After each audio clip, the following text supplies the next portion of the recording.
ସାଙ୍ଗମାନେ ଗୋଟେ କଥା ଆଜି ମୁଁ ବହୁତ ଭଲ ଭାବରେ ବୁଝିପାରୁଛି। ନିଜ ଗୋଡ଼ରେ ଛିଡ଼ା ହେବା ଆଜିର ଦୁନିଆରେ ଗୋଟେ ଅପସନ ନୁହଁ, ଏହା ଗୋଟେ ନେସେସିଟି।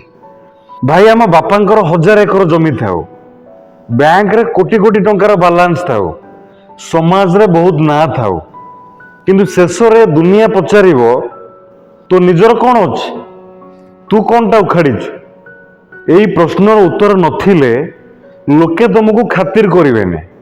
ହଁ ଭାଇ, ଶୁଣିବାକୁ କଷ୍ଟ ଲାଗିବ, କିନ୍ତୁ ଏହା ହିଁ ସତ। ଭାଇ, ଆମେ କୌଣସି ବଡ଼ ଇଣ୍ଡଷ୍ଟ୍ରିଆଲିଷ୍ଟର ପିଲା ନୁହଁ, ଆମେ କୌଣସି ନେତା ମନ୍ତ୍ରୀଙ୍କ ପିଲା ନୁହଁ, ଆମେ ସେଇ ଲୋୟର ମିଡିଲ କ୍ଲାସ ଫ୍ୟାମିଲିର ପିଲା, ଯୋଉଠି ବାପା ସାରା ଜୀବନ ଖଟି ଖଟିକି ଘର ଚଳେଇଥାନ୍ତି, ଯୋଉଠି ମା ନିଜ ଇଚ୍ଛାକୁ ମାରି ଦେଇକି ପିଲାଙ୍କ ଭବିଷ୍ୟତ ଗଢ଼ନ୍ତି। ଆରେ ଭାଇ, ଏଇ କାଟାଗୋରୀର ଲୋକଙ୍କ ପାଇଁ ନା ସର୍ଟକଟ୍ ନଥାଏ। ଏଠି ନିଜେ ଲଢ଼ିବା ପାଇଁ ପଡ଼େ, ନିଜେ ପଢ଼ିବା ପାଇଁ ପଡ଼େ, ନିଜେ ଉଠିବା ପାଇଁ ପଡ଼େ। ସାଙ୍ଗମାନେ, କଥାରେ ଅଛି, ପଇସା ଥିଲେ ସମସ୍ତେ ନିଜର, ଆଉ ପଇସା ନଥିଲେ ଏଠି ସମସ୍ତେ ସାତପର। କଥାଟା କଷ୍ଟ ଲାଗିଲେ ବି ପରିଷ୍କାର ଭାବରେ ସତ। ତମେ ରାତି ରାତି ଅନିଦ୍ରା ରହିଲ, କେତେ କଷ୍ଟ କଲ, କେତେ ଅପମାନ ସହିଲ, ଏ ଦୁନିଆ ଏସବୁକୁ ଦେଖିବନି। ଦୁନିଆ ଖାଲି ଦେଖିବ ଶେଷରେ ତୁ କ'ଣ ହେଲୁ। ସେଥିପାଇଁ ଭାଇ, ଲୋକଙ୍କ ଟାହି ଟପରାକୁ ଶୁଣିକି ନିଜର ସମୟକୁ ନଷ୍ଟ କରନି, ନିଜ ଉପରେ କାମ କର। ଭାଇ, ଗାଁରେ ଗୋଟେ କଥା କୁହାଯାଏ କି ବଳଦ ନିଜ ଶିଙ୍ଗରେ ମାଟି ତାଳେ। ଠିକ୍ ସେମିତି ଆମକୁ ବି ନିଜ ଶକ୍ତିରେ ଆଗକୁ ବଢ଼ିବା ପାଇଁ ପଡ଼ିବ। ଏଠି କେହି ବି ଆସିବେନି, କେହି ଆସିକି କହିବେନି ଆରେ ଭାଇ ଆସେ, ତତେ କୋଟିପତି କରିଦେବି, ତତେ ବଡ଼ ଲୋକ କରିଦେବି, ତୋ ଲାଇଫକୁ ସେଟ୍ କରିଦେବି। କେହି ଆସିକି ତୋ ହାତ ଧରି ସଫଳତା ପର୍ଯ୍ୟନ୍ତ ତତେ ନେଇଯିବେନି। ଏ ଦୁନିଆରେ ସମସ୍ତେ ନିଜ ନିଜ ଲାଇଫରେ ବ୍ୟସ୍ତ। ସେଥିପାଇଁ ତତେ ତୋ ନିଜ ଲାଇଫର ହିରୋ ହେବା ପାଇଁ ପଡ଼ିବ। ସାଙ୍ଗମାନେ, ଏଇ କଥାଟା ଧ୍ୟାନ ଦେଇକି ଶୁଣ।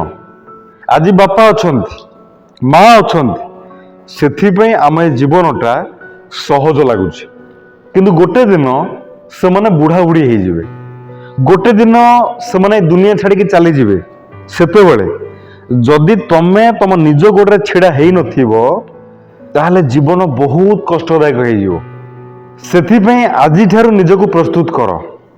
ସାଙ୍ଗମାନେ, ଆମ ପରି ମିଡିଲ କ୍ଲାସ ପିଲାଙ୍କ ପାଖରେ କେବଳ ଗୋଟିଏ ଅସ୍ତ୍ର ଥାଏ, ସେଇଟା ହେଉଛି ପରିଶ୍ରମ। ନା ଆମ ପାଖରେ ବଡ଼ କନେକ୍ସନ ଅଛି, ନା ଆମ ପାଖରେ ବଡ଼ ବ୍ୟାକଗ୍ରାଉଣ୍ଡ ଅଛି, ନା ଆମ ପାଖରେ କୋଟି କୋଟି ଟଙ୍କାର ସମ୍ପତ୍ତି ଅଛି। କିନ୍ତୁ ଯଦି ଆମେ ପରିଶ୍ରମ କରିବା, ନୂଆ ନୂଆ ସ୍କିଲ୍ ଡେଭଲପ୍ କରିବା, ନିଜକୁ ଇମ୍ପ୍ରୁଭ କରିବା, ତାହେଲେ ଦୁନିଆର କୌଣସି ଶକ୍ତି ଆମକୁ ଅଟକେଇ ପାରିବନି। ଭିଡ଼ିଓର ଶେଷରେ ବାସ୍ ଏତିକି କହିବା ପାଇଁ ଚାହୁଁଛି କି ବାପାଙ୍କ ନାଁରେ ସମ୍ମାନ ମିଳିପାରେ, କିନ୍ତୁ ନିଜ ନାଁରେ ପରିଚୟ ତିଆରି କରିବାକୁ ପଡ଼େ। ଆଉ ଲୋୟର ମିଡିଲ କ୍ଲାସ ପିଲାଙ୍କ ଭାଗ୍ୟ ଲେଖା ହେଇକି ଆସିନଥାଏ, ସେମାନେ ନିଜ ପରିଶ୍ରମରେ ନିଜ ଭାଗ୍ୟକୁ ଲେଖନ୍ତି। ତେଣୁ ଭାଇ, କାନ୍ଦିବା ବନ୍ଦ କର, ବାହାନା କରିବା ବନ୍ଦ କର। ଆଜିଠାରୁ ନିଜ ଗୋଡ଼ରେ ଛିଡ଼ା ହେବା ପାଇଁ ଲଢ଼ିବା ଆରମ୍ଭ କର। କାରଣ ଏ ଦୁନିଆରେ ସେଇ ଲୋକଙ୍କର ମୂଲ୍ୟ ଅଛି ଯିଏ ନିଜ ଦମରେ କିଛି କରିକି ଦେଖାଏ। ତ ଆଜି ପାଇଁ ଏତିକି ସାଙ୍ଗମାନେ, ପୁଣି ଦେଖା ହବ ଆଉ ଗୋଟେ ନୂଆ ଭିଡ଼ିଓରେ। ସେ ପର୍ଯ୍ୟନ୍ତ ମନେ ରଖିଥାନ୍ତୁ, ଜୟ ଜଗନ୍ନାଥ।